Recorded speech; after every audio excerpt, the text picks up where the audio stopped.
आदरणीय जस्टिस सूर्यकांत जी ने सीजेआई के रूप में शपथ ले लिया है, हिंदी में शपथ लिया है और शपथ लेने के बाद उन्होंने बोला है कि मेरी पहली प्राथमिकता है कि लोगों को स्पीडी जस्टिस मिले, शीघ्र न्याय मिले। मैं उनको धन्यवाद देता हूं, उनको बधाई देता हूं।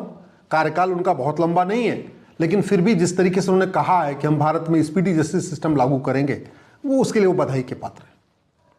मेरा माननीय जस्टिस सूर्यकांत साहब से आग्रह है कि प्रतिदिन अपनी संविधान की शपथ जरूर पढ़ें, और केवल उनको ही नहीं, सभी माननीय सुप्रीम कोर्ट के जजों को और सभी हाई कोर्ट के जजों को शेड्यूल 3 में दी हुई अपनी शपथ उनको प्रतिदिन पढ़ना चाहिए। शपथ क्या लेते हैं? शपथ लेते हैं कि मैं भारत की संप्रभुता और एकता अखंडता को मजबूत करूंगा। तो सबसे पहले ये माननीय सूर्यकांत जी का, सभी माननीय सुप्रीम कोर्ट के जजों का, सभी हाई कोर्ट के जजों का पहला उनका कर्तव्य है कि ये देखें कि भारत की संप्रभुता के लिए क्या क्या खतरे हैं, भारत की एकता अखंडता के लिए क्या क्या खतरे हैं। और अगर ध्यान देंगे तो क्या क्या खतरे हैं ये प्रतिदिन अखबारों में मिल जाएगा। वो अंग्रेजी का अखबार पढ़ें या हिंदी का अखबार पढ़ें, उनको प्रतिदिन खतरे नजर आएंगे। दूसरा मेरा आग्रह है, माननीय सूर्यकांत, कम से कम हिंदी का 2 अखबार जरूर पढ़ें।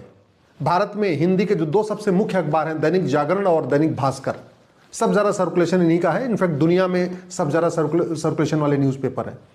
तो बाकी लोग तो times of India, Hindustan times, Hindu और अंग्रेजी वाले पेपर पढ़ते रहते हैं, लेकिन आपने शपथ चूंकि हिंदी में लिया है और आपको भारत की वास्तविक समस्याओं को समझना है, तो प्रतिदिन दैनिक जागरण और दैनिक भास्कर अवश्य पढ़िए। और ज़्यादा पढ़ सकते तो और अच्छी बात है, लेकिन मैं 2 इसलिए कह रहा हूँ कि भारत के टॉप 2 यही हैं। सब ज़्यादा सर्कुलेशन इन्हीं का है और सब ज़्यादा नेटवर्क इन्हीं का है। पूरे देश में सब ज़्यादा यही 2 अखबार पढ़े जाते हैं। तीसरा मेरा आग्रह है जस्टिस सूर्यकांत साहब से कि जो भारत में अब तक अज्ञानतावश या किसी भूलवश गलत फैसले हैं, उनको रिव्यू करें। सबसे पहले Selvi versus state of Karnataka का फैसला, जिसमें यह कह दिया गया कि narco polygraph brain mapping test करना ये आर्टिकल 20 का वायलेशन है, उसको रिकॉल करें। वो 2 जजों का फैसला है, कोई 3 जजों की बेंच बनाएं और बेंच बना के कम से कम उस फैसले को रिकॉल कर दें।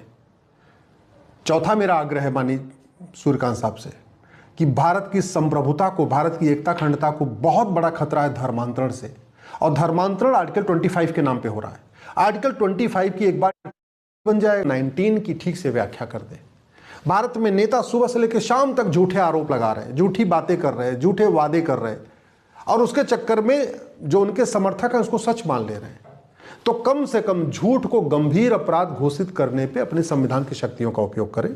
झूठी गवाही को जघन्य अपराध घोषित करें, झूठी शिकायत को जघन्य अपराध घोषित करें। भारत में लाखों की संख्या में लोग फर्जी SC/ST एक्ट से परेशान हैं, फर्जी छेड़छाड़ के मुकदमों से परेशान हैं, फर्जी बलात्कार के मुकदमों से परेशान हैं, फर्जी गवाही के कारण परेशान है, फर्जी जांच के कारण परेशान है।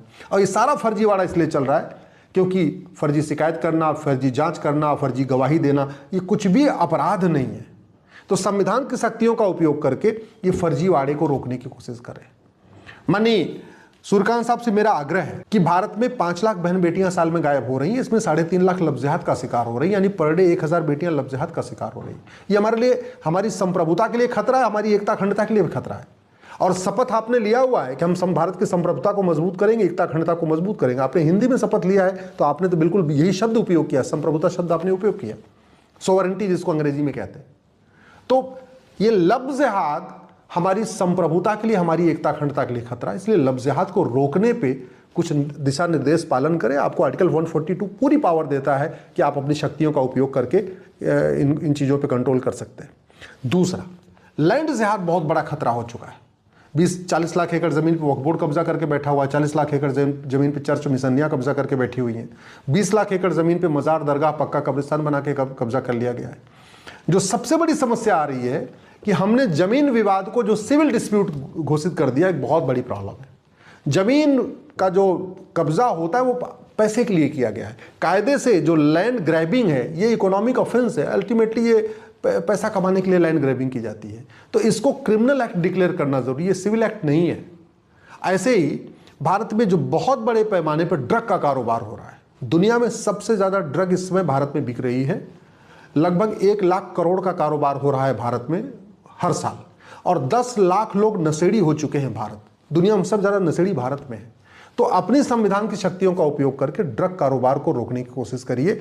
जब तक नशा तस्करों की 100% प्रॉपर्टी जब्त नहीं होगी, इनकी नागरिकता खत्म नहीं होगी, इनको साल भर के अंदर फांसी नहीं होगी, तब तक नशा कारोबार नहीं रुकेगा। और साल भर के अंदर फांसी तभी हो सकती है जब narco polygraph brain mapping test allow कर दिया जाए। क्योंकि Selvi versus state of Karnataka का जो सुप्रीम कोर्ट का फैसला है वो बीच में बाधा बना हुआ है, उसको इसलिए अंडू करना जरूरी है।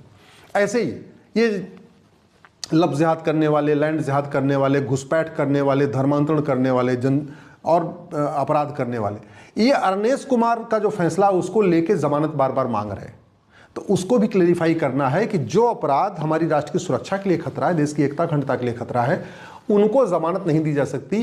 Bail is rule, jail is exception, ये आम अच्छे लोगों के लिए है। Bail is rule, jail is exception, ये आतंकवादियों के लिए नहीं है, जो भारत को बर्बाद करना चाहते हैं उनके लिए नहीं है।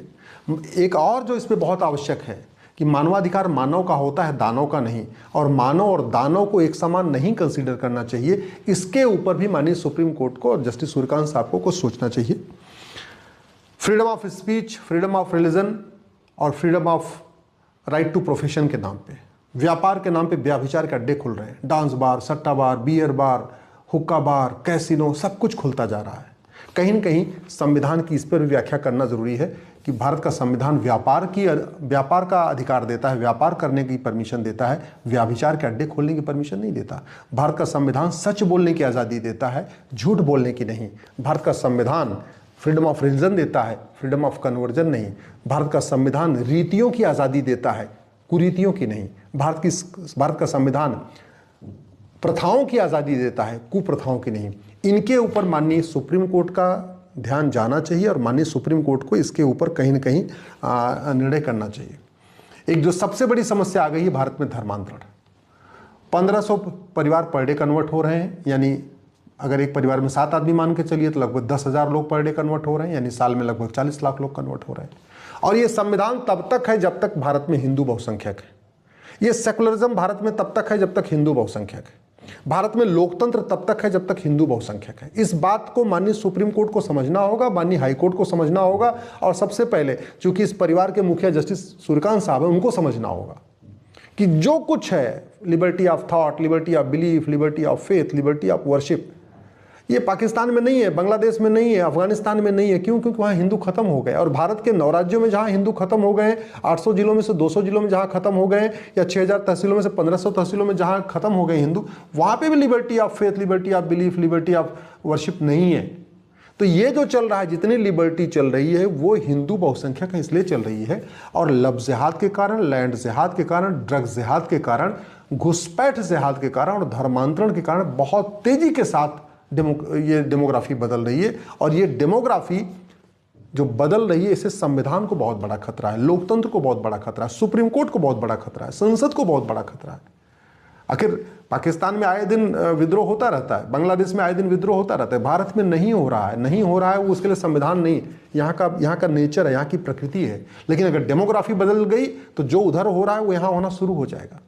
माननीय सूर्यकांत साहब से मेरा आग्रह है कि घुसपैठियों के साथ किसी भी तरीके की, कहते नहीं, मानवाधिकार जो कि दुहाई दी जा रही है, उस पर ध्यान न दें। दुनिया में सबसे ज़्यादा घुसपैठिए भारत में है, 5 करोड़ घुसपैठिए भारत में है। वो फर्जी वोटर तो 7-8 करोड़ हो चुके हैं, लेकिन 5 करोड़ घुसपैठिए हैं। इन घुसपैठियों को निकालना ज़रूरी है। PIL चल रही है, लेकिन अभी कोई फैसला नहीं हुआ है। धर्मांतरण के ऊपर PIL चल रही है, कोई फैसला नहीं हुआ। जनसंख्या नियंत्रण का मुद्दा बहुत गंभीर है, लफ्ज़ जिहाद का मुद्दा बहुत गंभीर है।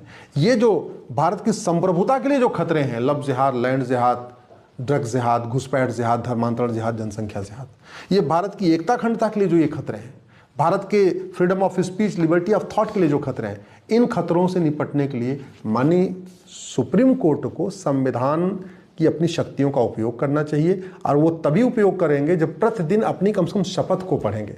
मैं आशा करता हूँ जस्टिस सूर्यकांत साहब कम से कम अपने छोटे से कार्यकाल में कुछ प्रभावी निर्णय लेंगे, जिससे हमारी आने वाली पीढ़ियां सुरक्षित होंगी, भारत सुरक्षित होगा, भारत की संस्कृति सुरक्षित होगी।